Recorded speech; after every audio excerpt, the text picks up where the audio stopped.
बिस्मिल्लाहिर्रहमानिर्रहीम। अल्हम्दुलिल्लाहिल्लज़ी हुवल अव्वलु वल आखिरु वज़्ज़ाहिरु वल बातिन वस्सलातु वस्सलामु अला अशरफिल अंबियाइ वल मुरसलीन सय्यदिना व मौलाना व मुक़्तदाना अबिल क़ासिम मुहम्मद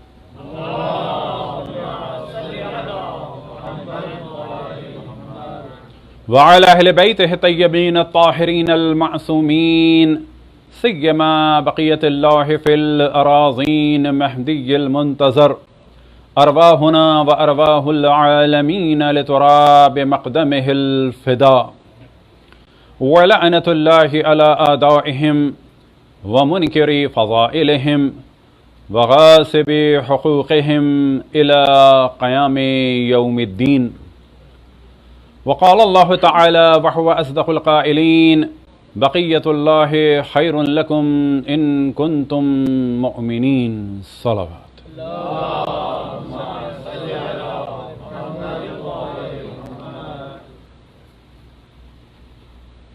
रसूलुल्लाह सल्लल्लाहु अलैहि वसल्लम की खिदमत में और फिर मौला अमीरुल मोमिनीन जनाब सैयदा और बाकी आइम्मा अलैहिमुस्सलाम की खिदमत में और ख़ुसूसन इमाम ज़मान अलैहिस्सलाम की खिदमत में शहादत इमाम हुसैन व शहादत असहाब व अंसार इमाम हुसैन और असीरी हरम रसूल अल्लाह पर ताज़ियत पेश की जाती है। सलवात पढ़ें बर मुहम्मद व आले मुहम्मद।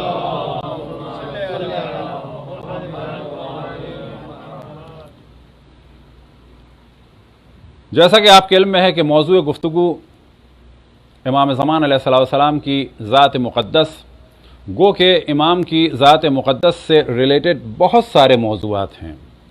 मिसाल के तौर पर ग़ैबत के ज़माने के हालात वाक़यात, ग़ैबत के ज़माने की मुश्किलात, ग़ैबत के ज़माने में मोमिनीन की ज़िम्मेदारियाँ, ग़ैबत के ज़माने में मोमिनीन के अक़ाइद की हिफाजत, ग़ैबत के ज़माने में आमाल की मुश्किलात, अलाइम ज़हूर इमाम ज़मान अलैहिस्सलाम, इमाम ज़मान अलैहिस्सलाम से रिलेटेड दुआएँ, इमाम ज़मान अलैहिस्सलाम से रिलेटेड नमाज़ें और आमाल, इमाम ज़मान अलैहिस्सलाम से रिलेटेड ज़ियारात, इमाम ज़मान अलैहिस्सलाम से रिलेटेड जगहें, इमाम ज़मान अलैहिस्सलाम के शियों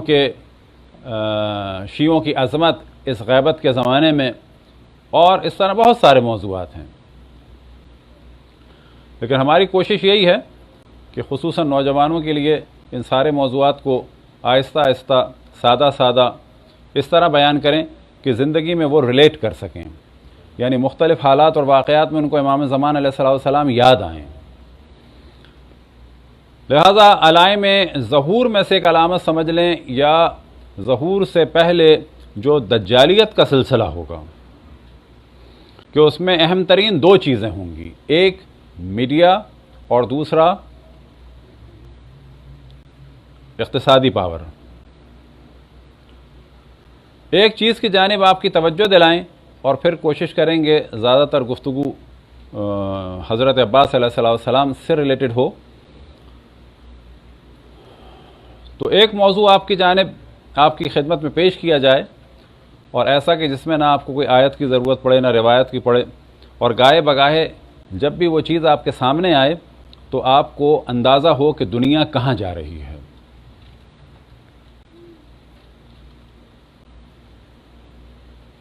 वो चीज़ है मुख्तलिफ़ किस्म के फल और सब्ज़ियाँ।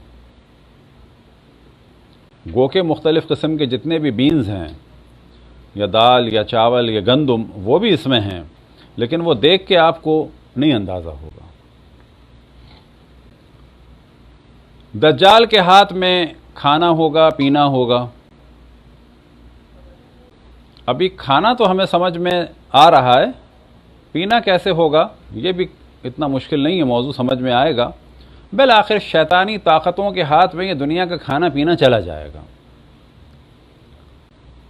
तो ये जहन में रखें कि ज़मीन नहीं ख़त्म होगी, और जो ज़मीन में तासीर है सब्ज़ियाँ और फल उगाने की, वो भी ख़त्म नहीं होगी। पानी पे असर पड़ेगा, लेकिन इसके बावजूद भी गल्ला कम हो जाएगा। लेकिन दूसरी जानिब यह है कि यह गल्ला जो है किसके हाथ में होगा? शैतानी ताकतों के हाथ में होगा। तो अब आपके जहन में एक चीज़ रहनी चाहिए और कोशिश हमारी यह है कि इमाम ज़मान अलैहिस्सलाम की याद रहे, हत्ता फलों और तरकारियों की वजह से,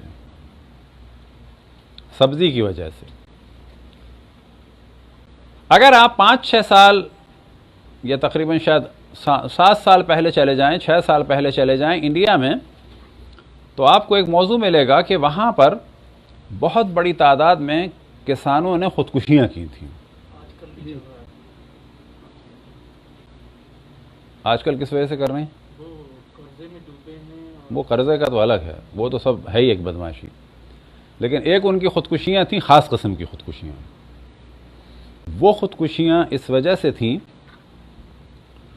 जो गंदम के उनको सीड्स दिए गए थे, उनके जहन में यह था कि इनसे जो गंदम निकलेगा उसको हम रखेंगे, उसको हम अगली दफ़ा सीड के तौर पे इस्तेमाल करेंगे, कि जो वो सदियों से करते चले आ रहे थे।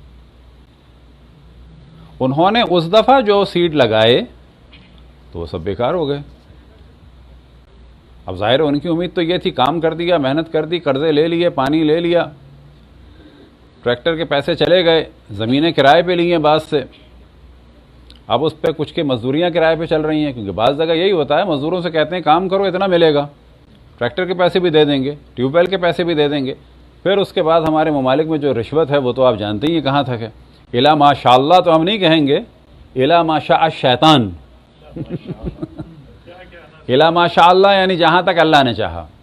तो यहाँ पे अल्लाह ने तो नहीं चाहा है ये, इला माशा शैतान, जहाँ तक शैतान ने और शैतान नुमा इंसानों ने चाहा है वहाँ तक हमारे करप्शन है।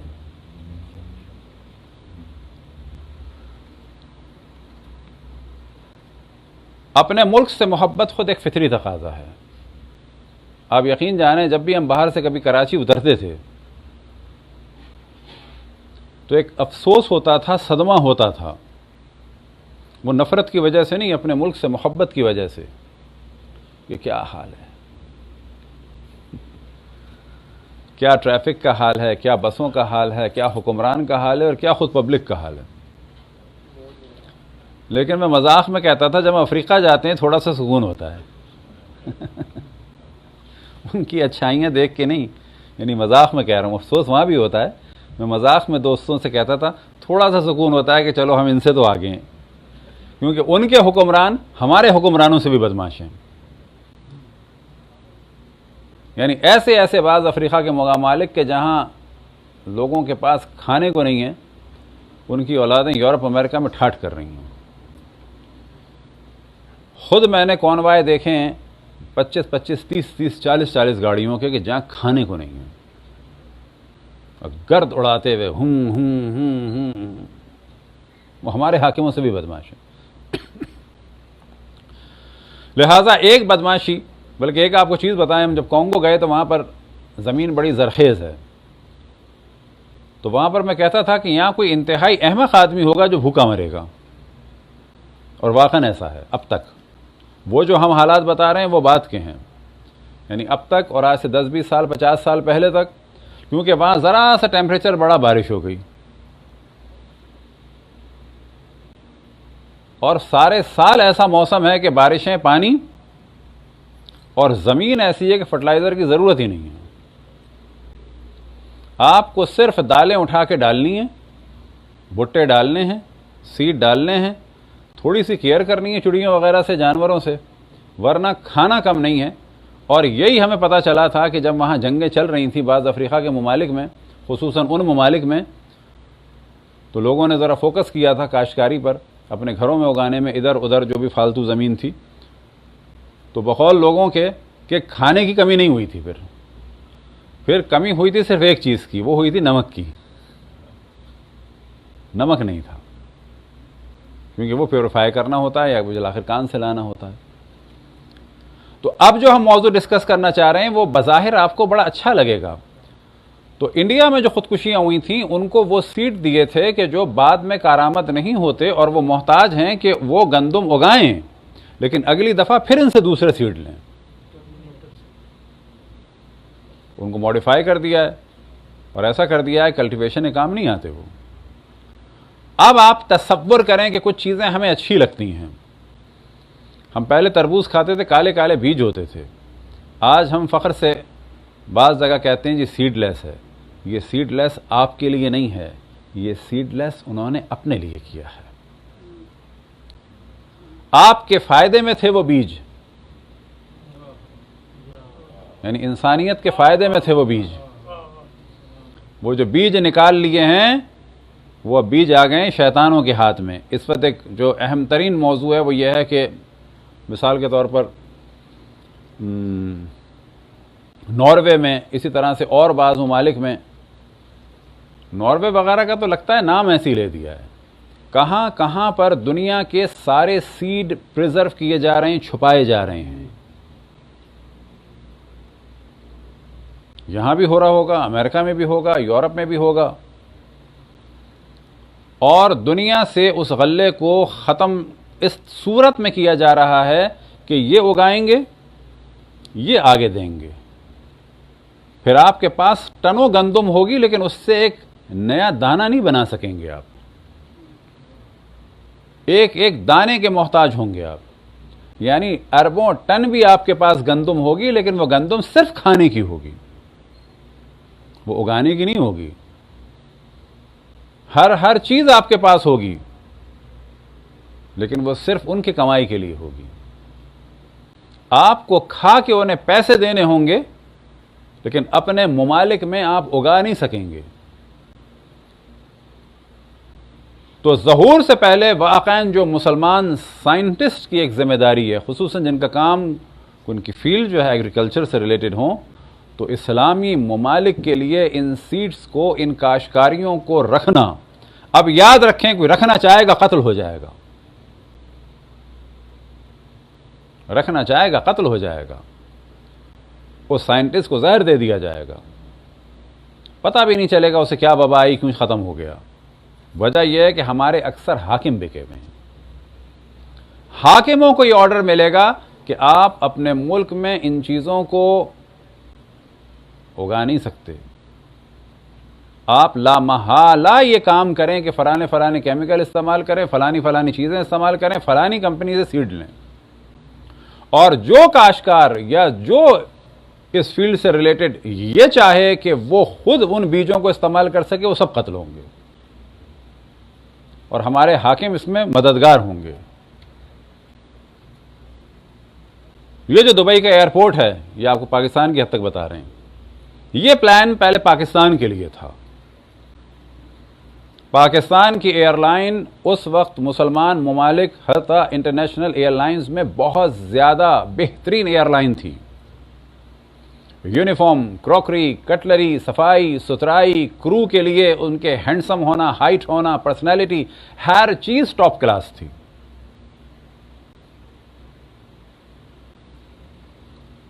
ये कराची में होना था, ये जो दुबई में हुआ है। लेकिन क्या हुआ होगा इसके पीछे, किसी को नहीं मालूम। कुछ हमारे हुक्मरानों को करोड़ों रुपए दिए गए होंगे कि इस प्लान को खत्म कर दो, डिस्कस ना करना।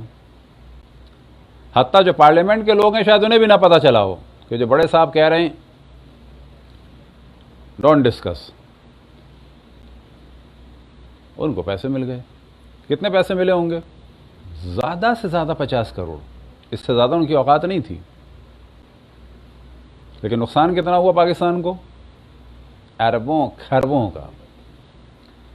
फायदा किसको हुआ? दुबई वालों को।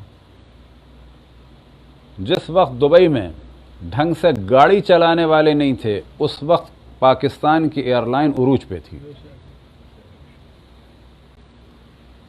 उस वक्त हर चीज का मयार था, हत्ता एयर होस्टेस और क्रू के कद का, उनकी शक्ल का, सूरत का, उम्र का, जब कहीं इतना नहीं था। होगा यूरोप अमेरिका में। ये सब मुसलमान तो सभी अपने घोड़े गधे के लेवल के थे। तो याद रखें कि अगला जो दौर आएगा, जो हम कहते हैं कि गल्ला हाथ में चला जाएगा, उनके हाथ में होगा, वो इस सूरत में होगा।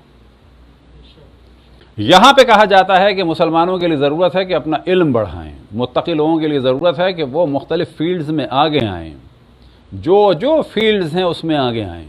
अगर इन हालात को देखें तो कहा जाएगा कि मुसलमानों के लिए इस ज़माने में, मुसलमानों की ज़िंदगी के दारो मदार के लिए, मुसलमानों को ज़िंदा रखने के लिए ज़रूरी है कि वो इस फील्ड में आएँ, ताकि उनके मुल्क में ये सब्जियां, तरकारियां, हर चीज़ एक नेचुरल वे में रहें। सलवात पढ़ें बर मोहम्मद वाले मोहम्मद।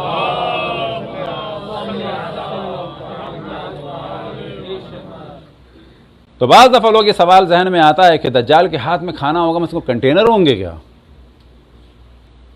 बड़े बड़े टैंक लेके चल रहा होगा। हाँ, वो भी होंगे, वो बैद नहीं है ऐसी चीज़, बांटने के लिए हो, कोई बात नहीं। मिसाल के तौर पे फोर्स लगा दी, हर शहर में उनका एक बंदरगाह पे बड़े बड़े टैंकर्स खड़े हैं, उसमें खाना है। लेकिन जो असल गेम होगा वो यहां से होगा, ये शुरू हो चुका है और ये इतने बड़े पैमाने पर हो चुका है कि दुनिया के बड़े बड़े साइंटिस्ट इसमें लगे हुए हैं। और अब जो ये कोरोना का नज़र आया, तो अब ये भी देख रहे हैं कि बाज़ बड़े डिसेंट किस्म के और बहुत ही हमदर्द और बहुत ही खिदमत गुजार, इंसानियत के खिदमत गुजार, ये सब आपको नज़र आ रहे हैं साजिश में। ये सारे लोग इन साजिशों में शामिल हैं। ये लाखों को मार के एक कुत्ते की मरहम पट्टी करके हम सबको बेवकूफ़ बनाते हैं। ये लाखों अफराद को ज़िबा करके, एक कुत्ते की मरहम पट्टी करके, उसके बाद फिल्मों से और सोशल मीडिया से, अखबारों से दिखा के हम सबको बेवकूफ़ बनाते हैं। उसके बाद हम कहते हैं देखो कितने ये नेक लोग हैं, उनके जराइम को भूल जाते हैं। इस्लाम ये कहता है कि इन छोटी छोटी चीज़ों में, प्रोपेगेंडे में, ना नेगेटिव प्रोपेगेंडे में फ़ौरन जाओ, ना पॉजिटिव प्रोपेगेंडे में फ़ौरन जाओ। नज़र रखो दकीक। और रिवायात में नकल हुआ कि मोमिन एक सुराख से 2 दफ़ा डसा नहीं जाता। क्या मुराद है? यानी एक सुराख के पास आप गए, वहां से सांप निकल गया, फिर वो मोमिन नहीं है जो फिर डसा जा रहा है, वो अहमक है। और मोमिन अहमक नहीं होता। लेकिन आज दुनिया में नजर आता है कि मुसलमान अपनी कम इल्मी की वजह से पीछे हैं। और जो सबसे बड़ी चीज मुसलमानों को पीछे करने का सबब बनी है, याद रखें, वो उनके हाकिम हैं। लेकिन उनके हाकिम किसकी पावर से आए हैं? मसलन सवाल किया जाए, हम किसी पार्टी में नहीं हैं, सवाल किया जाए, चाहे ये इंडिया की पार्टीज़ हों, ये जो लोग पागल हुए हुए हैं मज़हब के नाम पे इस पार्टी में, वो भी पागल हैं। जो पागल हुए हुए थे पहली वाली पार्टी में इंडिया में, वो पूछे इन्होंने क्या दिया हमें। पाकिस्तान में पागल हुए हुए रोटी कपड़ा मकान वालों के नारे के चक्कर में, भुट्टो साहब के, उन्होंने लियारी को क्या दे दिया पिछले 50 साल में, उन्होंने लड़काना को क्या दे दिया। तो ये पागल अगर पागल हैं तो पागल बनो। दूसरी पार्टी वालों ने क्या दे दिया, लिसानी जमातों ने क्या दे दिया। इन सबको फ़िरौन बनाने में, याद रखें, जो लोग इस्तेमाल होते हैं वो जाहिल लोग हैं, या जाहिल हैं, जाहिल से मुराद बेवकूफ़ और अहमक, या थोड़े थोड़े फ़ायदे के लिए, थोड़े थोड़े फ़ायदे। उनकी औकात जो है एक जानवर से भी कम है। थोड़ा सा रोटी डाल दो, इस्तेमाल कर लो। कल ही हमने खुल के डिस्कस किया, कहा जाता है पाकिस्तान में इस्लामी दहशतगर्दी की बुनियाद किसने डाली?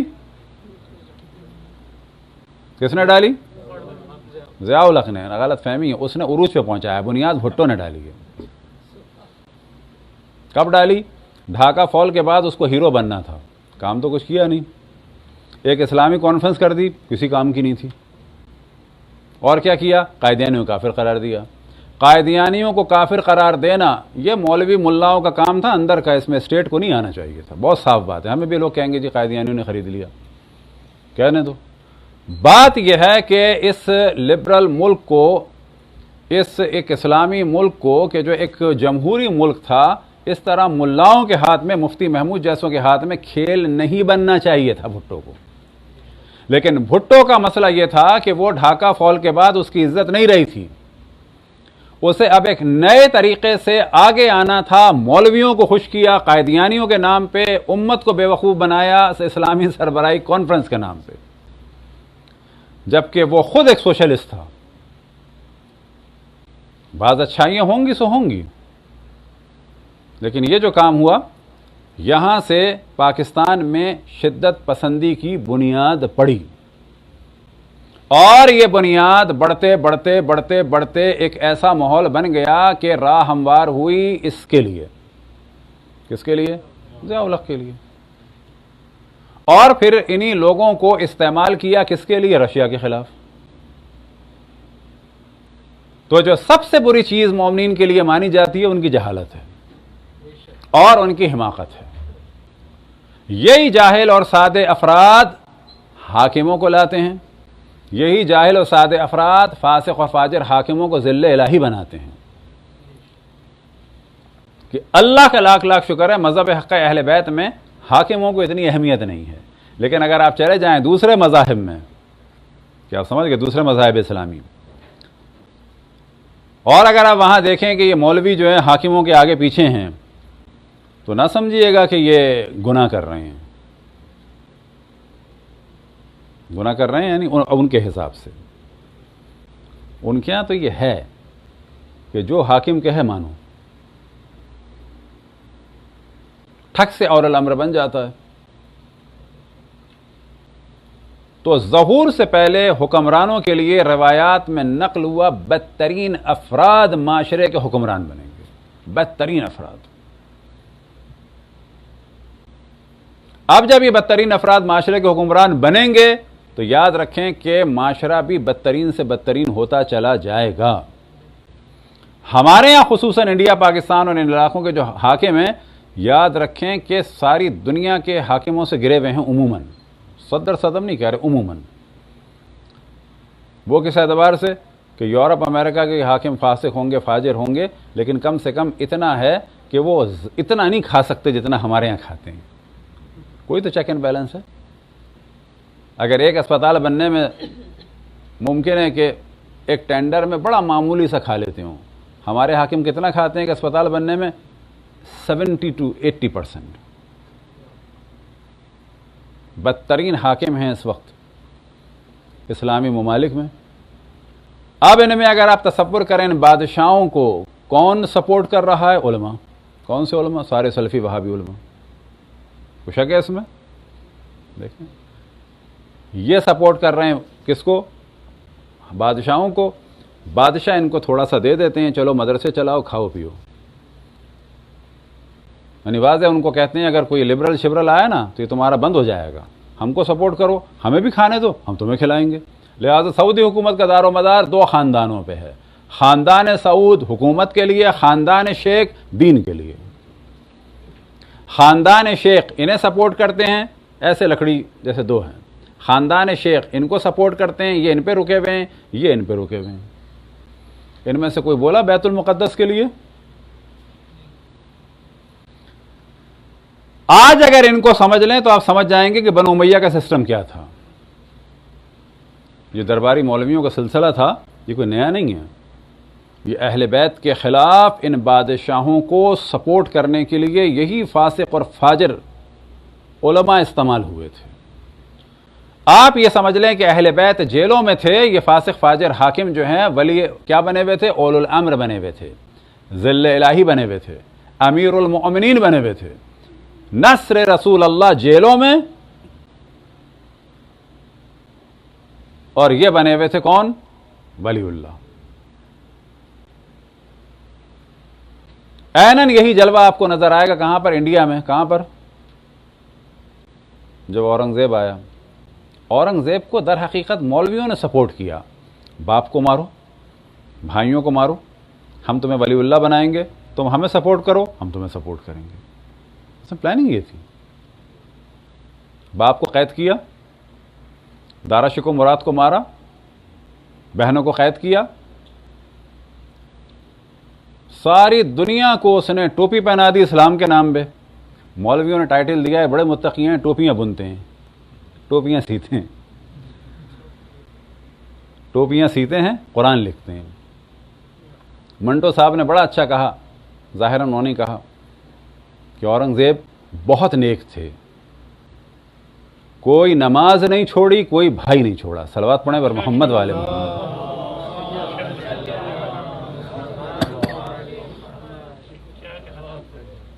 कोई नमाज नहीं छोड़ी, कोई भाई नहीं छोड़ा। भाई तो क्या, बहन भी नहीं छोड़ी, बहनों को जेल में डाल दिया। तो मुसलमानों को इस हद तक बेदार होना चाहिए। बाज़ दफ़ा मुमकिन है कि यहाँ भी कि जी सियासी मौज़ूआत हो गए, तो सियासतदान आपको ज़िबा कर रहा है तो आप कहेंगे अच्छा काम है क्या? इतना तो पता चलना चाहिए कि क्या हो रहा है। वो आप कराची की खबरें देख रहे होंगे, ये सब हमारे सियासतदानों का हाल है। ये लोगों की ज़िंदगियों की जमा पूंजियाँ बर्बाद हो गई हैं, सिर्फ किस वजह से? उसमें एक अहम तरीन इशू आप जानते हैं क्या है, जो आप यहाँ देखते होंगे, जब रोड बनती है तो उससे पहले क्या होता है? खोदते हैं। पागल नहीं है ये। 6 इंच की लेयर लगाते हैं, कारपेटिंग करते हैं, या 4 इंच की, तो 4 इंच खोदते हैं। 50 साल के बाद भी रोड का लेवल वही होता है। हमारे यहाँ क्या हुआ है? हमारे सामने सामने रोडें 3-3, 4-4 फीट ऊपर हो चुकी हैं। वो घर के जो ज़मीन से इतने ऊंचे थे, शरीफाबाद, नसीराबाद, फडलबी एरिया इधर उधर के, वो ज़मीन से नीचे हो चुके हैं। इन ठेकेदारों की खबासत की वजह से कि जिन्होंने अपनी कब्रों में अंगारे भरे, 1 मकान 2 मकान नहीं, लाखों मकानों की कीमतों को सिफर कर दिया। यही हैदराबाद, यही कराची, ये हमारे हाकिम है, याद रखें। ऐसे किसी भी हाकिम को जो हम लोग सपोर्ट करते हैं ना, जो कोई पीपल्स पार्टी का बना हुआ, किसी का बना हुआ है, ज़्यादा से ज़्यादा इनको सपोर्ट किया जा सकता है। आप जानते हैं किस उन्वान से? ये कम बदमाश हैं, ज़्यादा बदमाश हैं, तो कम बदमाश को ज़रा सपोर्ट कर लो बस। फ़ज़ाइल इनमें से किसी के नहीं पढ़े जा सकते। ये वो चीज़ है कि जो अहले बैत अलैहिमुस्सलाम ने हमें सिखाई। ज़ियारत आशूर में भी यही मौजू नक़ल हुआ। लान अल्लाहु उम्मतन असरजत व अलजमत व तनक़बत, लानत हो उस ग्रोह पर कि जिसने इमाम हुसैन से मुकाबले के लिए लोगों के घोड़ों पर जीन रखी है, जिन्होंने लगाम लगाया है। ऐनन यही चीज़ बयान हुई जब इमाम मूसा काज़िम अलैहिस्सलाम के एक सहाबी ने पूछा कि मैं ऊँट देता हूँ, मैं हारून को ऊँट देता हूँ हज के लिए। इमाम ने फरमाया ना, सही नहीं है। कहा हज के लिए, गुनाह के लिए नहीं। कहा कि ये बताओ, जब ये ऊँट तुमसे किराए पे लेता है, उस ज़माने में भी होता था, मिसाल के तौर पर उन्हें ज़रूरत है सामान के लिए और चीज़ों के लिए, उन्होंने कहा 1000-2000 ऊँट और चाहिए, तो लोगों से ले ली किराए पे, वापस दे दिए। तो इमाम ने कहा तुम ऊँट जब देते हो हज पे जाने से पहले, हज के लिए, सही है, हज के लिए, तो तुम्हारे दिल में ये होता है कि ये किराया मिल जाए, हारून वापस आए, किराया मिल जाए? कहा कि हाँ। क्या इसका मतलब है तुम्हें जालिम की उम्र की दुआ कर रहे हो? इतना भी साथ नहीं दे सकते। लिहाजा फ़िक़्ह में भी बयान हुआ, इन जालिमों की दावत में जो रुई डालना है वो भी सही नहीं है। रुई डालना क्या मुराद? अभी दावत किसी ने नहीं देखी होगी। जो इंक पॉट होता था पुराने पेन्स का, उसको ऐसे डिप करते थे, वो पूरे लिक्विड से नहीं भरा होता था, वरना कभी भी गिर जाए। और दूसरा प्रॉब्लम क्या हो, जब यूं निकालेंगे तो ड्रॉप बन जाएगा। तो हर दवात में रुई डाल के रखते थे। वो ऐसे होती थी जैसे आजकल वो इंक पैड होता है, तो उसके ऊपर टच करते थे, निकालते थे ताकि ड्रॉप बना हुआ ना आए। तो उसमें यह है कि जो इनकी दवात में रुई डालेगा वो भी इनके साथ जुल्म में शामिल है।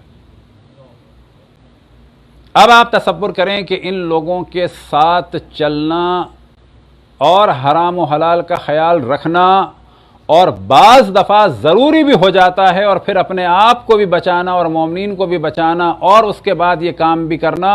याद रखें कि सख्त तरीन मुश्किल में से मुश्किल है कि जो जनाब अली इब्न यक़ीन ने अंजाम दी। कभी इंशाअल्लाह उसके बारे में डिस्कस करेंगे, जो इमाम मूसा काज़िम की इजाज़त से वज़ीर बने थे। आज का ये दिन मंसूब है हज़रत अब्बास अलैहिस्सलाम से, और याद रखें कि हज़रत अब्बास की जो असल फजीलत है वो है उनकी इताअत। थोड़ा सा जिक्र उनकी वालिदा माजिदा के बारे में हो। उनकी वालिदा माजिदा का नाम था कुन्नियत थी उम्मुल बनीन, लेकिन नाम था उनका दर हकीकत Fatima, Fatima bint Hizam. Hizam उनके वालिद का नाम था, और कबीला था इनका बनी किलाब। लिहाजा इनका नाम जब लिखा जाता है तो कहा जाता है फ़ातिमा किलाबिया। कुन्नियत थी इनकी उम्मुल बनीन। इनका जब रिश्ता आया तो वो किस उन्वान से गया कि मौला अमीरुल मोमिनीन ने जनाब अकील से कहा कि मैं चाहता हूं कि एक बहादुर ख़ानदान में शादी करूं। और जनाब अकील मुख्तलिफ लोगों को पहचानते थे, तो उन्होंने सजेस्ट किया कि हिज़ाम बहुत शरीफ और शुजा लोग हैं ये। अब यहां से पता चलता है कि जेनेटिकली चीज़ें तो हैं। कल जो हमने तवज्जो दिलाई थी कि पेशे के मामले में ना पड़े, वो अलग मामला था, लेकिन अच्छा ख़ानदान बुरा ख़ानदान एक हद तक उसका असर होता है। लेकिन इतना भी ज़्यादा नहीं शोर करना चाहिए कि हराम हलाल को ख़ानदान के चक्कर में भुला दें। हमारा मौजू कल वो था कि एक गैर सैयद को जो दीनदार हैं हम छोड़ दें, और जो सैयद फैमिली खुली गुनाहगार नज़र आ रही है उसको ले लें ना। हाँ, अगर सैयद फैमिली नेक है तो कहा जाएगा यहाँ 2 पॉइंट्स हैं इनके। तो मौला अमीरुल मोमिनीन ने फरमाया कि मुझे एक ऐसे ख़ानदान में शादी करनी है जिससे मुझे बहादुर फर्जंद मिलें, और ये तैयारी हो रही है किसके लिए? इमाम हुसैन की खिदमत के लिए। इमाम हुसैन की खिदमत के लिए। और यहाँ पर यह समझ लें कि मौला अमीरुल मोमिनीन एक बेटा चाह रहे हैं दूसरे बेटे पे से कुर्बान करने के लिए ना, गो के है यही। हज़रत अब्बास को चाह रहे हैं, कौन होगा वो? बेटा। किस पे से कुर्बान करना है? कौन है वो? इमाम हुसैन, बेटा। लेकिन ये नहीं है, मौला अमीरुल मोमिनीन अपने बेटे को कुर्बान करना चाह रहे हैं रसूल अल्लाह के बेटे पे से। क्योंकि कुरान के एतबार से भी जब इरशाद खुदावंद तबारक व तआला हुआ, फ़क़ुल तआलऊ नदउ अबनाअना व अबनाअकुम, तो अबनाए रसूलुल्लाह सल्लल्लाहु अलैहि वसल्लम के उन्वान से गए कौन? इमाम हसन, इमाम हुसैन। खुद अशरफुल अंबिया ने फरमाया कि मेरी नस्ल अली के सुल्ब से चलेगी। लिहाजा इमाम हसन इमाम हुसैन गो के फर्जंदान मौला अमीरुल मोमिनीन है, लेकिन मौला अमीरुल मोमिनीन भी उनको अपना फर्जंद नहीं समझते। नहीं समझते से क्या मुराद है? यानी उनको और एक बुलंद चीज समझते हैं कि ये रसूल अल्लाह के फर्जंद हैं। और अब वो चाहते हैं कि रसूल के फर्जंदों पे से कुर्बान करने के लिए और रसूल के फर्जंद के खिदमत गुजार चाहिए मुझे, मोती और फरमा बरदार चाहिए मुझे। लिहाजा इंतखाब हुआ जनाब हज़रत फ़ातिमा किलाबिया का, और शुरू में उनके वालिद ने मना किया कि हम लोग बयाबान में रहने वाले लोग हैं और अली के उसके नहीं हैं पल्ले के, हम लोग बयाबानी लोग हैं, यानी कल्चर्ड लोग नहीं हैं। इतने थे बेहतरीन, लेकिन कहते हैं मौला अली से हमारा क्या वो। मौला अमीरुल मोमिनीन उसको पहचाने जाते थे। रसूल अल्लाह सल्लल्लाहु अलैहि वसल्लम के जानशीन गदीर में ऐलान हो चुका है, झुटलाने वालों ने झुटलाया तो झुटलाया है, लेकिन एक बड़ी तादाद जानती थी कौन है। तो यहां उनकी इनकिसारी थी कि नहीं, मेरी बेटी नहीं है इस काबिल। लेकिन जनाब अकील ने कहा कि नहीं, सोचो और बात करो। तो बाज़ जगह बयान हुआ कि उन्होंने अपनी ज़ौजा से बात करने के लिए गए, तो ज़ौजा अपनी बेटी के यानी जनाब हज़रत फ़ातिमा किलाबिया के बाल बना रही थी, और बेटी उन्हें ख्वाब बता रही थी कि रात को मैंने ख्वाब देखा है कि बहुत ही पुरफ़िज़ा मुकाम है, बहुत ही खूबसूरत फ़िज़ा है, सरसब्ज़ व शादाब, आसमान नज़र आ रहा है, चांद चमक रहा है, और मैंने क्या देखा कि एक चांद मेरी आगोश में आ गया और उसके बाद 3 सितारे मेरी आगोश में आ गए।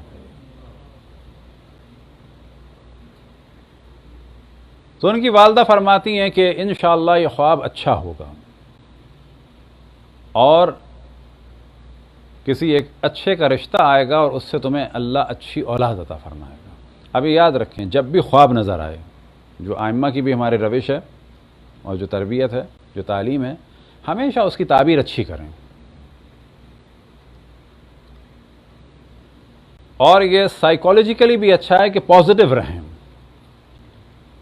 और अगर उसके बाद भी जहन में आए कि ये कुछ बुरा है, वो आता है, तो उसके लिए एक चीज़ जहन में रखें कि बाज़ ख्वाब बुरे लगते हैं लेकिन अच्छे होते हैं, बाज़ अच्छे होते हैं लेकिन बुरे लगते हैं। और उसमें एक मिसाल दी जाती है कि अगर कोई देख रहा हो कि वो निजासत खा रहा है, निजासत से क्या मुराद, और ख़ुसूसन ना गाय बकरी की निजासत, खुद इंसानी निजासत। इंसानी निजासत से क्या मुराद, ना कि लिक्विड, वो जो उसके जिस्म से खारिज हुई है गंदगी। अगर कोई देख रहा है कि वो खा रहा है, या उसके जिस्म पे लगी हुई है, या वो उसमें गिर गया है, या बिलाखिर कोई उस पर फेंक रहा है, या उसके जिस्म में निकल गई है निजासत, ये ख्वाब अच्छा है कि बुरा है? ताबीर करने वाले कहते हैं इससे मुराद है माल दुनिया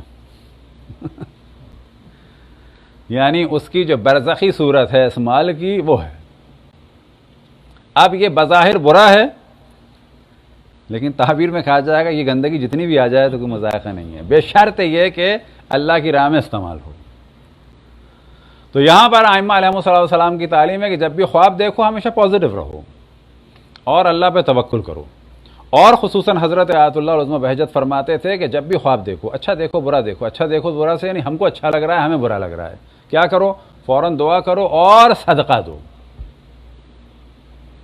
सदका दो इस नियत से कि अगर ये अच्छा है तो अल्लाह करे जल्द से जल्द ये हो जाए ताबीर, और अगर बुरा है तो इसका शर, जो बुराई आने वाली है, उटल जाए। याद रखें, अहम तरीन काम है सदका देना। और जितना अल्लाह ने माल दिया है, जितना अल्लाह ने स्टैंडर्ड को हाई किया है, उतना ही सदक़े का स्टैंडर्ड भी हाई होना चाहिए। जब गाड़ी का, फ़ोन का, कपड़ों का, कटलरी का, क्रॉकरी का, कर्टन का, फर्नीचर का, सफ़र का, टिप का, कितने लोग हैं जो टॉप के होटल में जाएं वो टिप ना दें ढंग से अलबत्ता इंडियन पाकिस्तानी बदनाम है, वेटर मुतमईन होते हैं अब कुछ नहीं मिलने का ये कीड़ा निकालेगा, खाने को ख़राब करेगा, 2 घंटा बैठेगा, इसने देना दिलाना कुछ नहीं है। तो वो तो एक हमारा जर्नल एटीट्यूड भी है, इम्प्रेशन भी है, लेकिन फिर भी लोगों का स्टैंडर्ड बड़ा है टिप का, लेकिन सदक़े का नहीं बढ़ता। हम खुद जानते हैं, यानी जानने से मुराद ये कि हमें बाज़ वक्त ताज्जुब हुआ कि बाज़ मालदारों के यहाँ जो सदका निकलता है, ये हमें कराची से भी पता चला, यहाँ से भी पता चला, बाज़ इदारों ने बताया, ख़ुसूसन बाज़ मालदारों के यहाँ सदका निकलता है, वो अशरफियों की थैलियाँ निकलती हैं मसलन समझा, थैलियों से क्या मुराद, पैनीज़, यहाँ भी पाकिस्तान में भी, यानी वॉलेट में जब कुछ होता है तो उसको हल्का करने के लिए वो निकालते हैं, और वो किसी एस्ट्रे या गुलदान में डाल के उसके बाद वो ये सोचते हैं कौन जाए इसको वॉलमार्ट में जाके चेंज कराने, इसको दे दो इस्लामी सेंटर को, और वो उनके निकलते हैं सालाना मिसाल के तौर पर $50, $60, माशाअल्लाह। यहाँ की बात बता रहा हूँ आपको, ये बात जगहों कि जो इदारों से बात से वो है, ऐनन यही आलम पाकिस्तान में भी बात जगह हुआ है। ऐसे घरों का जहाँ 4-4, 6-6 गाड़ियाँ, 2-2 जनरेटर डिफेंस में, 2-2 हज़ार गज की कोठियाँ, 3 महीने में 75 रुपये, 40 रुपये।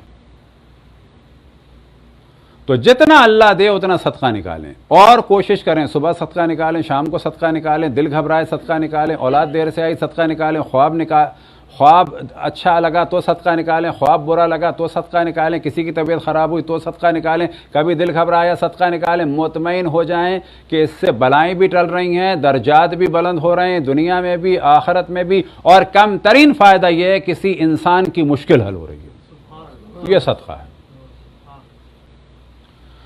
तो उन्होंने ख्वाब देखा और ख्वाब की ताबीर हुई, और ये ख्वाब उन्होंने सुना और बाद में गुफ्तगू हुई, और यहाँ तक कि ये शादी का मरहला मुकम्मल हुआ। अब ये अलग डिस्कशन है कि मौला अमीरुल मोमिनीन की शादी जनाब सैयदा सलामुल्लाह अलैहा के बाद इनसे पहले हुई या किसी और से। तो बीच में दो शख्सियात का नाम आता है कि जिनसे हुई। एक तो आता है जनाब अमामा, और उनके लिए जनाब सैयदा ने वसीयत फरमाई थी, लेकिन उनसे बच्चे नहीं हुए। और वो थी जनाब खतीजा की हाला की बहन के जिनको रसूल अल्लाह की बेटियां कहा जाता है, रुकैया की बेटी थी। दूसरा नाम आता है जनाब मोहम्मद हनफिया की वालदा यानी खौला का, खौला हनफिया का। और ये डिस्कशन आता है कि वो इनसे उम्र में बड़े थे, ये 26 में हुए, तो शादी अगर इनकी 11 में हुई तो क्या 25 साल के बाद पैदा हुए, यानी माजरत 15 साल के बाद पैदा हुए। बात हुई बात? अगर 11 में शादी हुई और ये 26 में हज़रत अब्बास पैदा हुए तो 15 साल के बाद पैदा हुए। इम्कान है 15 साल तक नहीं हुआ बच्चा, पॉसिबल है। तो यहां पर डिस्कशन आता है कि हज़रत उम्मुल बनीन पहले थी या अमामा पहले थी या खौला पहले थी। ज़्यादा बेहतर यही लगता है कि शायद अमामा खौला पहले थी, ये बाद में शायद, इससे लेकिन दीन पे कोई असर नहीं पड़ता। अब यह सवाल पैदा होता है कि इनको लक़ब जो उम्मुल बनीन मिला तो क्या 4 बेटों के बाद मिला? तो यहां पे एक मौजू मिलता है और इससे ज़राफ़त पता चलती है जनाब हज़रत उम्मुल बनीन की कि कितनी पाक और पाकीज़ा और लतीफ़ तबीयत थी। वो एक दफ़ा मौला अमीरुल मोमिनीन से फरमाती हैं कि मेरा नाम जब फ़ातिमा लिया जाता है ना तो मुझे शर्म महसूस होती है, क्योंकि फ़ातिमा जो है ना वो उनका नाम था और बच्चों के सामने नाम लिया जाता है, तो मुझे ये नाम अपने लिए नहीं पसंद। तो मौला अमीरुल मोमिनीन ने उनको खिताब दिया था उम्मुल बनीन। लेकिन असल कमाल यह है, एक तारीख में वो ज़ौजा मिलती हैं जो हज़रत खतीजा का बुढ़ापे का मजाक बनाती थीं और फरमाती थी मुझे हसद होता है जब उसकी तारीफ होती है, मुझे बुरा लगता है जब कोई जानवर ज़बह किया जाता है और उसकी सहेलियों को भेजा जाता है। और इतनी अज़ियत देती थी कि रसूल अल्लाह को भी बुरा लगता था और क़तन जनाब सैयदा को बुरा लगता होगा। एक ये जनाब हज़रत उम्मुल बनीन है कि इनको ये बुरा लग रहा है, उनकी जुर्रत नहीं है जनाब सैयदा की तौहीन करें, उनको ये बुरा लग रहा है कि ये नाम मेरे लिए शाइस्ता नहीं है, क्योंकि ये नाम जो है ये फातिमा का था। तो वफा जो कहा जा सकता है कि वो वफा और वो मोहब्बत जनाब अब्बास में कोई शक नहीं कि जनाब अकील ने सही कहा था कि इस ख़ानदान से आई और ख़ुसूसन माँ से आई, वालिद से तो आई। लेकिन जनाब सैयदा की, जनाब उम्मुल बनीन की यही वो सिफत है कि वाक़ई इस पर हम सब फिदा हो जाएं कि कोई ये खातून ये कह दे। अब ज़हन में रखें कि इस चीज़ को ख़वातीन ज़्यादा समझ सकती हैं कि कोई खातून ये कहे और एहतराम करे और एक अपने शौहर की पहली बीवी के बच्चों से मोहब्बत करे कि इनकी खिदमत मेरी महराज है, और अपना नाम तर्क कर दे कि इन बच्चों के सामने मेरा नाम लेना सही नहीं है। अजरुकुम अल्लाह। अब ये कैफियत समझ लें कि जनाब उम्मुल बनीन में इतना खुलूस था इमाम हसन, इमाम हुसैन और जनाब ज़ैनब और जनाब उम्म कुलसूम के लिए, इतना खुलूस था कि दिल ये कहता है कि वो इमाम हसन इमाम हुसैन को अपने बच्चों से ज़्यादा समझती थी। इसी वजह से तो अपने बच्चों को कुर्बान कर दिया। वरना मौला अमीरुल मोमिनीन को तो दुनिया से गए हुए कितने साल हो चुके हैं, 40 हिजरी में वो दुनिया से गए और अब इस वक्त 61 हिजरी के शुरू के दिन है, 20 साल हो चुके हैं। अगर वो अपने बच्चों को रोकना चाहती, अगर अपने बच्चों को बहकाना चाहती तो सब कर सकती थी। लेकिन जनाब उम्मुल बनीन की फजीलत यह है कि वो इन बच्चों को कुर्बान कर रही हैं दर हकीकत अपने एक इंतहाई चहीते बेटे पे से, जिसका नाम है हुसैन। और हुसैन की आज़ादारी की बानियों में से भी मदीने में जहाँ हज़रत उम्मे सलमा और जनाब ज़ैनब, जनाब उम्मे कुलसूम और जनाब इमाम ज़ैनुल आबिदीन थे, वहीं उनकी बानियों में से अज़ादारी के अहम तरीन अरकान में से एक रुकन थी जनाब हज़रत उम्मुल बनीन अजरुकुम अल्लाह। और यही वजह है कि बाज़ उलमा ने ख्वाब में देखा जनाब सैयदा सलामुल्लाह अलैहा को कि वो शिकवा फरमा रही हैं कि तुम मेरे बेटे के मसाइब क्यों नहीं पढ़ते। और जब सवाल करने वाले ने सवाल किया और वो इस बात से पहचान गए कि एक नकाब पोश मौज़्ज़मा हैं तो ये कौन होंगी, और जब अपना ख्वाब में एक तारुफ सा भी हो गया, और जब उन्होंने सवाल किया कि मेरे बेटे के मसाइब क्यों नहीं पढ़ते, तो वो ख्वाब में कहते हैं कि नहीं मैं तो पढ़ता हूँ। तो वो कहती हैं अब्बास के मसाइब कि मैं वो भी पढ़ता हूँ। कि नहीं ये पढ़ा करो कि जिसके हाथ ना हो तो वो चेहरे के बल कैसे गिरा होगा। अजरुकुम अल्लाह। तो यहां पे कहा जा सकता है जनाब अब्बास जनाब फातिमा के बेटे थे और इमाम हुसैन जनाब उम्मुल बनीन के बेटे थे। यही वजह है कि जनाब अब्बास के लिए जनाब सैयदा तड़प रही हैं, गो के दोनों के लिए तड़प रही हैं। जनाब उम्मुल बनीन इमाम हुसैन के लिए कुर्बान कर रही हैं, किसको? अपने बच्चों को, कि जो ख़तन उनके बच्चे हैं। जनाब अब्बास की फजीलत उनकी शुजाअत के साथ साथ उनकी वफा और इमाम की बारगाह में इताअत है। जनाब अब्बास कमर बनी हाशिम हैं, हुस्न व जमाल में, ताकत में, कुदरत में और जंगी महारत में। जंग सिफ़ीन में अपने जौहर दिखा चुके थे। कब? कि जब ज्यादा से ज्यादा उनकी उम्र 14 साल थी, ज्यादा से ज्यादा 14.5 साल, और उस जमाने में अपनी ताकत और कुदरत के जलवे दिखा चुके थे। अजरुकुम अल्लाह। और रिवायात में नकल हुआ कि मौला अमीरुल मोमिनीन जनाब अब्बास को जंगी मशक़ें और जिस्मानी एतबार से सख्त तरीन काम देते थे। और यह सब कुछ हो रहा था किसके लिए? कि हुसैन के फर्जंद, रसूल के फर्जंद पे से, यानी हुसैन पे से अब्बास तुम्हें कुर्बान होना है, उसका दिफा करना है। अजरुकुम अल्लाह। जनाब अब्बास की ताकत और कुदरत के बाद जो एक अहम तरीन मरहला आता है कि जो ज़ियारत में भी नकल हुआ, अस्सलामु अलैका अय्युहल अब्दुस सालिह, सलाम हो आप पर ए पाक और पाकीज़ा और सालेह गुलाम। जब बाज़ जगह हमने गुलाम कहा, बाज़ लोगों ने कहा ये तो अच्छा तर्जुमा नहीं लगता। तशहुद में क्या कहते हैं रसूल अल्लाह को? अशहदु अन्ना मुहम्मदन अब्दुहू फिर रसूलहू। बुलंद तरीन जो एक इंसान का मकाम है, याद रखें, हत्ता रसूल अल्लाह का सबसे बुलंद मकाम उनका यह है कि पहले वो अल्लाह के अब्द हैं, अल्लाह के मुती व फरमा बरदार हैं, अल्लाह के गुलाम हैं। अल्लाह की ख्वाहिश के सामने उनकी कोई ख्वाहिश नहीं है, गुलाम हैं। क्योंकि बुलंद तरीन गुलाम हैं, क्योंकि बुलंद तरीन बंदगी की मंजिल पर फाइज हैं, लिहाजा अशरफुल अंबिया हैं। तमाम अंबिया में सबसे ज्यादा अल्लाह का कोई मुती व फरमा बरदार है तो वह अशरफुल अंबिया हैं। क्योंकि अशरफुल अंबिया सबसे ज्यादा मुती व फरमा बरदार हैं, लिहाजा अशरफुल अंबिया हैं। जनाब अब्बास की सिफत ज़ियारत में बयान हुई, अस्सलामु अलैका अय्युहल अब्दुस सालिह, सलाम हो आप पे ए सालेह गुलाम। ये सालेह गुलाम कौन है? अल मुतीउ लिल्लाहि व लिरसूलिहि व लिअमीरिल मोमिनीन व लिल हसन वल हुसैन, के जो मुती है अल्लाह का, रसूल का, अमीरुल मोमिनीन का, हसन का और हुसैन का। और याद रखें कि अगर वो इमाम ज़ैनुल आबिदीन के दौर में होते, इमाम मोहम्मद बाक़िर के दौर में होते और बाकी आइम्मा के दौर में होते, हत्ता आज भी अगर वो होते तो इमाम ज़मान के मुती व फरमा बरदार होते। वो ये ना देखते ये मेरा भतीजा है, ये मेरे भतीजे का बेटा है, ये मेरे भतीजे का पोता है, ये मेरे भतीजे का पर पोता है।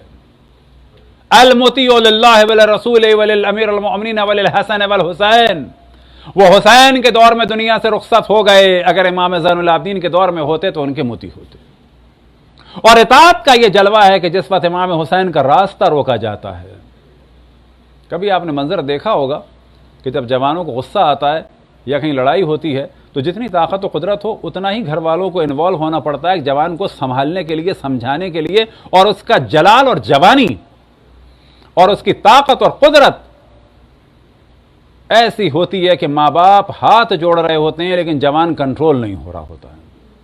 लेकिन जनाब अब्बास की ताकत और कुदरत और जमाल और जलाल उरूज पे था, हुस्न जमाल उरूज पे था, लेकिन असल कमाल यह था कि जब इमाम हुसैन का रास्ता रोका गया है तो ना जबान में जुम्बिश है ना हाथों में जुम्बिश है। असल फजीलत यह है, अगर जनाब अब्बास उस वक्त कुछ कह देते और तलवार निकाल लेते तो वो कमाल ना होता। कमाल उनका यह है कि वो ताकत, वो कुदरत, वो जलाल, वो हैबत, वो जिस्म, वो कद, लेकिन इमाम हुसैन की बारगाह अक़दस में एक बेजान मुजस्समे की तरह खड़े हैं कि अगर इमाम वक्त का हुक्म हो तो ज़बान चलाऊं, अगर इमाम वक्त का हुक्म हो तो हाथ चलाऊं, अगर इमाम वक्त का हुक्म हो तो शमशीर चलाऊं। और यहां से फजीलत पता चलती है कि सब कुर्बानियां दे रहे हैं और जनाब अब्बास हर दफा अपनी कुर्बानी को एहतराम के साथ पेश करते हैं, लेकिन इमाम इजाजत नहीं देते। जनाब अब्बास की असल फजीलत यह है, असल फजीलत यह है कि उन्हें इजाजत नहीं मिल रही और अलम लिए एक मुजस्समे की तरह खड़े हैं वो कि जो ताकत और कुदरत और हैबत का मरकज है। अब जब इजाजत मिली तो कब मिली कि जब इजाजत मांगी तो बाज़ मकातिल में बयान हुआ, इमाम हुसैन ने फरमाया तुम तो मेरी फौज के अलमबरदार हो, अलमदार हो। तो ज़बान हाल में हज़रत अब्बास ने फरमाया कौन सी फौज। दिल ये कहता है कि शायद इमाम हुसैन ने कहा हो कि तुम्हारी वजह से मुझे तक़वियत है, तुम्हारे वजूद की वजह से ज़ैनब और उम्मे कुलसूम को तक़वियत है। जनाब अब्बास से एक तवस्सुल का तरीक़ा है, या काशिफ़ल कर्ब अन वजहुल हुसैन इक्शिफ़ कर्बी बिहक़्क़ि अख़ीकल हुसैन। काशिफ़ल कर्ब, या काशिफ़ल कर्ब, ए कर्ब के आसार को हुसैन के चेहरे पे से हटाने वाले, या काशिफ़ल कर्ब अन वजहुल हुसैन।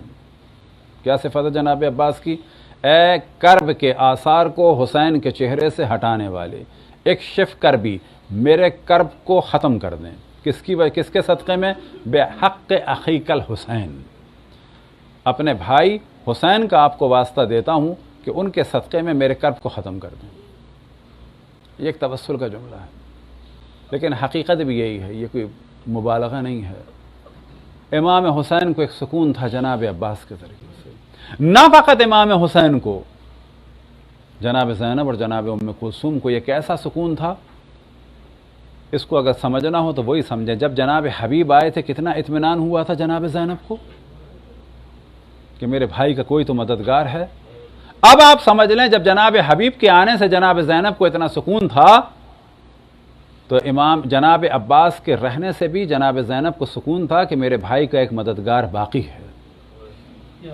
इमाम हुसैन को भी एक इत्मीनान था कि मेरा एक भाई अभी बाकी है।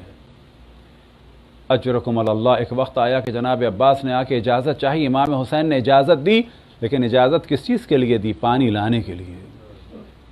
अब पानी लाने के लिए जितना दिफाई मुकाबला करना है उसकी इजाज़त है।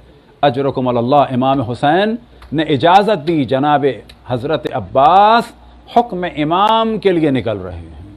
वो जानते हैं कि अगर इमाम की इजाज़त से जंग करूंगा तो जंग इबादत है और अगर पानी लाऊंगा तो पानी इबादत है। मेरे ज़माने के इमाम ने मुझे पानी लाने की इजाज़त दी है, बस मेरी महराज पानी लाना है। अब अगर यहां पर मश्क समझ ली जाए, नहर का किनारा समझ लिया जाए, और मश्क अगर किसी ने सूखी देखी हो तो अंदाज़ा हो कि मश्क भरना कहते किसे। हम में से कुछ ने मश्क तो जरूर देखी होगी, हमने भी देखी बाज़ गांव देहात में, उसे भरते हुए भी देखा, लेकिन किसी हैंड पंप या प्रेशर पंप से देखा। और हमेशा अपनी जिंदगी में खुद मैंने गीली मश्क को भरते हुए देखा है। जनाब अब्बास एक खुश्क मश्क लेकर निकले हैं। अजरुकुम अल्लाह। और मश्क को बचाते हुए तराई में उतरे हैं, अपने आप को बचाते हुए तराई में उतरे हैं। निदाएं बुलंद हो रही हैं, खबरदार अब्बास तराई में ना उतर सके, हुसैन के खैमे तक पानी ना जा सके। जनाब अब्बास ने एक मुकाबला किया, लेकिन ये मुकाबला की सूरत में, जंग की सूरत में नहीं, फकत पानी लाने की इजाजत की सूरत में मुकाबला किया। तराई में दाखिल हुए। कभी तसव्वुर करें कितने हमले उस वक्त हुए जनाब अब्बास पर फकत पानी में दाखिल होने के लिए, और कितने हमले हो रहे थे, कितने लोगों ने घेर लिया था, कहां कहां से तीर आ रहे थे। तो जनाब अब्बास अपने आप को भी बचा रहे थे इसलिए कि पानी पहुंचाना है, और मश्क को भी बचा रहे थे कि इसमें पानी है, और किस आलम में खुश मश्क को उन्होंने दरिया में तर किया होगा, और किस तरह से मुकाबला भी किया, और आहिस्ता आहिस्ता मश्क को भी भरा। अगर यह समझ में आ जाए तो पता चलेगा कि अब्बास की रूह मश्क में थी। इस सूरत में कि चंद कतरे पानी फरजंद रसूल तक पहुंच जाएं, चंद कतरे पानी अली असगर तक, सकीना तक, रुकैया तक पहुंच जाएं, चंद कतरे पानी अहले हरम तक पहुंच जाए, मुझे यही आज जिम्मेदारी मिली है। अजरुकुम अल्लाह। एक वक्त आया कि जनाब अब्बास तराई में उतरे, मश्क को भरा, मश्क को भर के निकलते हैं तो किस आलम में निकले, यह मंजर कशी कोई सिर्फ तसव्वुर कर सकता है। कहीं से तीर आते थे, कहीं से तलवारों का हमला होता था। जनाब अब्बास अपने आप को भी बचाते हैं, मश्क को भी बचाते हैं, लेकिन इसी दौरान एक वक्त आया कि दाहिना बाजू कलम हुआ, लेकिन अब्बास ने हिम्मत ना हारी। खून बह रहा है, बाएं बाजू कलम हुआ, खून बह रहा है। अब जनाब अब्बास को खून की फिक्र नहीं है, सारी फिक्र है मश्क सकीना में पानी की। एक वक्त आया कि अपने तस्मे, मश्क के तस्मे को अपने दाहिने मुबारक से पकड़ा। मक्तल में एक मंजर बयान हुआ कि इस तरह से मश्क को लेके आगे बढ़ रहे हैं जिस तरह से शेर अपने मुंह में शिकार को लेके आगे बढ़ता है। अब्बास की रूह इस मश्क में है कि चंद कतरे पानी पहुंच जाएं, लेकिन इसी दौरान एक तीर लगा, मश्क में से पानी बहने लगा। दिल ये कहता है कि अभी भी अब्बास का रुख खैमे की जानिब है कि चंद कतरे पानी तो पहुंच जाएं, लेकिन इस मश्क में फकत एक या दो तीर ना लगे। अब लोगों का हमला इस मश्क में है, अब कुछ पानी न रहा। अब्बास की सवारी ने रुख बदल दिया, अश्किया की जानिब चले गए। हर जानिब से तीर और तलवार और नेज़े चलने लगे। रन में एक निदा गूंजी, अस्सलामु अलैका या अबा अब्दुल्लाह, सलाम आप पे अबा अब्दुल्लाह। इमाम हुसैन जगह से उठे, किस तरह से उठे होंगे वो समझ में नहीं आता। लगता है कमर टूट चुकी है, वाकन कमर टूट चुकी है। एक वक्त आया कि जनाब अब्बास का दम निकल रहा है, सीने से खून बह रहा है। जनाब अब्बास ने जिंदगी भर हुसैन की खिदमत की, लेकिन आज इमाम वक्त का दीदार करने के लिए ख्वाहिश की। वो ख्वाहिश क्या है कि बाज़ जगह मंजर कशी मकातिल में हुई कि आंख में खून है, तीर लगा हुआ है। इमाम वक्त से कभी कोई काम ना लिया, लेकिन आज इमाम वक्त को जहमत देनी है इमाम वक्त की जियारत करने के लिए, क्योंकि जिसको आंख खोलते ही देखा उसी को देख के आंख बंद करना चाहते हैं। हुसैन ने किस आलम में खून हटाया आंखों से, हुसैन का दीदार हुआ। अब्बास दुनिया से रुखसत हुए। रन में एक निदा गूंजी, इन्ना लिल्लाह व इन्ना इलैहि राजिऊन। या अब्बास अलआन इनकसरा ज़हरी, तुम्हारे जाने से मेरी कमर टूट गई। अरे यही तो वजह थी कि अब्बास ने वसीयत की। मैं हाथ जोड़ के अर्ज करूं कि मौला आप तो हुसैन के साथ साथ थे, आपने अपनी कब्र इतनी दूर क्यों कर दी? तो जवाब मिलेगा मेरी भी यही तमन्ना थी, लेकिन मेरी तमन्ना पे एक और तमन्ना गालिब आई। वो तमन्ना ये थी कि मैं हुसैन को जहमत नहीं देना चाहता। मैं जानता हूं कि मेरे मरने से हुसैन की कमर टूट गई। वही निदा बुलंद हुई, अलान इनकसरा ज़हरी। फिर मुमकिन है फरमाए कि मैं जानता हूं कि मेरे जिस्म को अगर ज़ैनब और उम्मे कुलसूम ने देख लिया, वो देखेंगे तो जरूर जब मक्तल से गुजरेंगे, लेकिन मैं नहीं चाहता कि मेरे भाई की कमर टूट चुकी हो और वो मेरे जनाजे को लेके चले। अजरुकुम अल्लाह। रन में निदा बुलंद हुई, अलान इनकसरा ज़हरी वक़िल्लत अहीली। दिल ये कहता है कि ये वो वक्त था कि रन में निदा बुलंद हुई, वहां खैमों में गिरिए की आवाज बुलंद हुई। वाह मोहम्मदा, वाह अलिया, वाह फातिमा, वाह हसना, वाह हुसैना, या अब्बासा, वाह अब्बासा।